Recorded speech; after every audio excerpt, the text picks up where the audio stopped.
할렐루야. 좋으신 하나님께 같은 마음으로 영광과 감사를 올려드립니다. 오늘도 여호와 이레입니다. 하나님께서 저와 여러분 삶 가운데 응답하시고 은혜 주시고 말씀을 통한 회복을 허락하시기를 원합니다. 오늘은 32편 3절부터 7절 말씀 묵상합니다. 기도하겠습니다.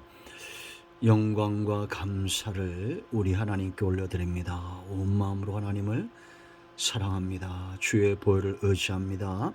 우리의 모든 죄와 허물을 사하셔서 주의 이름을 의지하여 간구하오니 하나님의 선하심과 인자하심 가운데 응답하여 주시기를 원합니다. 하나님의 음성을 듣는 것처럼 이 말씀들을 듣게 하시고 깨달음의 깊은 곳으로 나아가기를 원합니다. 말씀을 읽을 때 또 들을 때 우리의 심령이 뜨거워지게 하옵소서. 종을 낮추시고 겸손하게 하시고 오직 말씀의 도구만 되게 하옵소서. 예수님의 이름으로 사모하며 기도합니다. 아멘. 자, 3절 보겠습니다. 내가 입을 열지 아니할 때에 종일 신음함으로 내 뼈가 쇠하였도다. 주의 손이 주야로 나를 누르시오니 내 진액이 빠져서 여름 가뭄에 마름같이 되었나이다. 내가 이르기를 내 허물을 여호와께 자복하리라 하고 주께 내 죄를 아뢰고 내 죄악을 숨기지 아니하였더니 곧 주께서 내 죄악을 사하셨나이다. 이로 말미암아 모든 경건한 자는 주를 만날 기회를 얻어서 주께 기도할지라.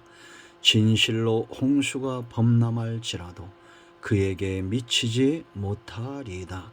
주는 나의 은신처이오니 환난에서 나를 보호하시고 구원의 노래로 나를 두르시리이다. 아멘. 여기까지 보겠습니다. 자, 여러분, 우리가 1절과 2절에서 다윗이 말하는 복된 인생, 복 있는 인생, 누가 복이 있다고 말합니까? 허물의 사함을 받고 죄가 가려지고 정죄당하지 않는 자가 복이 있다라는 겁니다. 한마디로 죄 문제가 해결된 자들이 복이 있다라는 겁니다. 여러분, 죄는 담과 같습니다. 하나님과 우리 사이를 가로막는 담이죠. 그러므로 하나님 안에 있는 모든 은혜와 그 응답이 내게 느껴지지 않는 겁니다. 내가 응답을 체험하지 못하고 하나님의 존재가 인지되지 않고 은혜가 느껴지지 않을 때는 하나님에게 문제가 있는 것이 아닙니다. 모든 사람들이 하나님이 문제가 있는 것처럼 살지는 않잖아요. 내게 문제가 있는 겁니다. 죄의 담이 있는가, 회개하지 않은 죄가 있는가, 우리는 하나님께 나가서 이 속량의 길이 성도들에게 주어졌죠. 세상 불신자들은 하나님을 무시하지만 생사복이 하나님께 있습니다.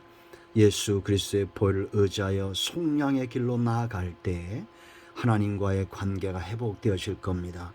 하나님은 절대 자기 백성을 포기하지 않습니다.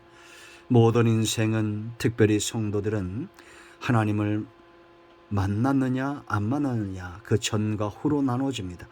회개했느냐 안 했느냐라는 거죠. 먼저 여러분, 오늘 3절 말씀, 회개하기 전에 다윗의 상태고 회개하지 않은 모든 사람들의 상태입니다. 3절 말씀을 보면 사람이 육으로 사는 것이 아니라 영으로 산다는 것, 하나님의 입에서 나온 말씀과 하나님과의 관계로 산다는 것이 분명히 보여집니다. 3절 보세요 여러분. 내가 입을 열지 아니할 때에, 어떤 입입니까? 죄를 토설치 않은 겁니다. 사람에게 토설하는 것이 아니라 하나님께 나가서 그 회개의 입을 열지 않았다는 거예요. 그럴 때 그가 당하는 고통을 보세요. 종일 신음했다. 영적인 고통입니다. 내 뼈가 쇠하였다. 육체의 질병까지 얻은 거예요. 하나님과 멀어진 인생은 평안이 없습니다. 종일 신음 가운데 산다고 생각해 보세요. 만족이 없는 겁니다. 그러므로 여러분, 하나님께 나아가는 길 외에는 이 고통에서 벗어날 수 있는 길이 없습니다. 다양한 이유로 우리가 질병에 허덕이죠. 그러나 죄는 하나님과 멀어진 상태는 우리의 영과 육체의 질병으로 나타날 수 있다는 겁니다. 자, 이제 하나님이 개입하십니다. 두 번째 4절 보세요.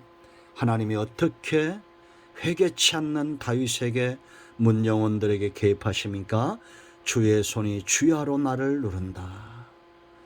여러분, 사람이 누르는 거 아닙니다. 하나님이 누른다는 겁니다. 그러니 견딜 수 있는 사람이 있겠습니까? 그 다음에 보세요. 여러분, 어떤 고통이 옵니까? 내 진액이 빠져서 여름 가뭄에 마름같이 되었나이다.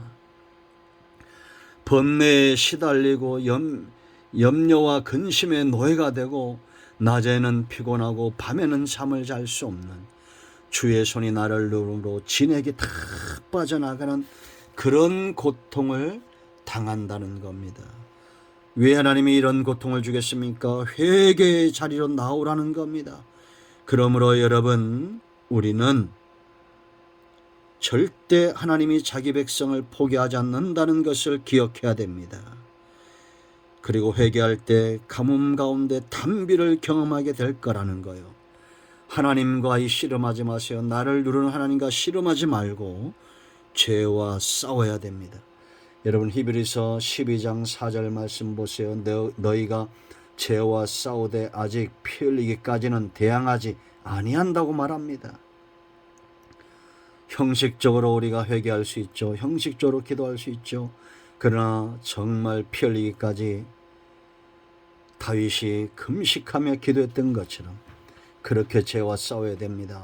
5절 말씀 보면 또 아들들에게 권하는 것 같이 너에게 권면하신 말씀도 잊었도다.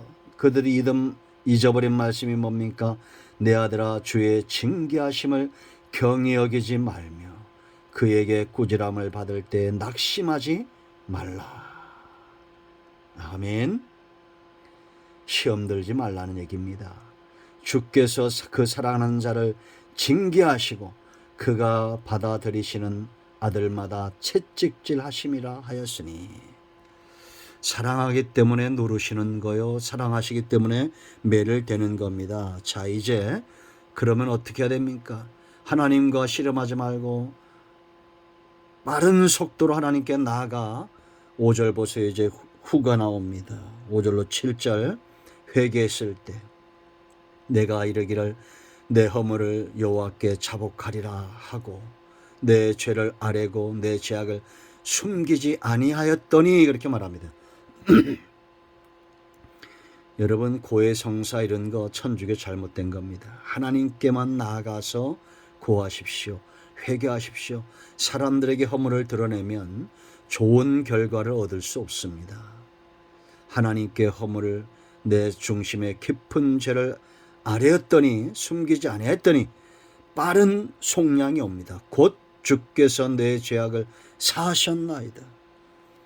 사람이 나를 정죄한다고 두려워하지 마세요. 사람이 나를 용서치 않는다고 큰 의미를 두지 마세요. 나를 속량하시고 나의 죄를 없이 하실 분은 오직 하나님입니다. 그러므로 여러분, 사람들의 죄가 있다고 그 사람과 잘못된 관계를 맺으면 안 됩니다. 미워하거나 시기하거나 다투면 안 됩니다. 속량의 은혜가 하나님께 있고 하나님만이 주권을 가지고 사람의 생사복을 결정하는 거예요. 우리는 세상적으로 보면 억울한 것 같죠.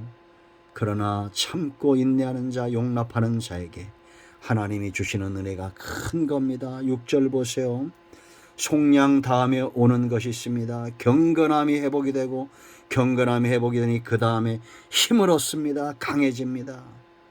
이로 말미암아 이제 이런 회개의 기회를 얻은 자들은, 모든 경건한 자는 주를 만날 기회를 얻어서 주께 기도할지라 진실로 홍수가 범람할지라도 그에게 미치지 못하리이다. 강해지는 거예요. 회개는 경건의 회복을 가져오고 경건은 우리를 강하게 합니다. 어떤 홍수가 범람할지라도, 어떤 사람도 어떤 문제도 그 사람을 넘어뜨릴 수가 없습니다. 더 놀라운 복은 하나님과의 관계가 회복이 됩니다. 7절 보세요. 주는 나의 은신처이오니 가장 은밀한 곳에서 하나님과 만나는 겁니다. 환난에서 나를 보호하시고 이제는 그 어떤 것도 이 사람을 넘어뜨릴 수 없어요. 죄 가운데 있을 때는 주야로 넘어지며 밤낮 신음했지만 이제 하나님이 그를 보호하십니다. 당연히 그에게는 구원의 노래로 나를 부르시리다.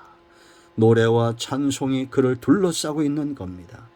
전과 후가 분명해집니다. 하나님은 자기 백성을 찾고 있습니다. 이제 세 종류의 사람이 있어요. 회개하지 않은 사람과 회개하도록 하나님이 누르시는 사람과 회개하여 노래를 회복하고 근심이 변하여 노래가 되고 찬송이 되고 경건이 회복되어 강해진 사람들. 여러분은 어디에 있습니까? 이 놀라운 복으로 여러분들을 초청합니다. 아멘. 기도합니다. 예수님의 이름을 의지하기도 합니다. 이 말씀대로 되게 하여 주시옵소서. 우리 가운데 마음이 상한 자, 병든 자 치유하시고 회복시켜 주시길 원합니다. 예수님의 이름으로 사모하며 축복하며 취하며 기도합니다. 아멘. 나사렛 예수 그리스도의 이름으로 모든 문제는 해결되며 병든 자는 치유되며 어둠의 시력은 물러갔습니다. 아멘. 할렐루야.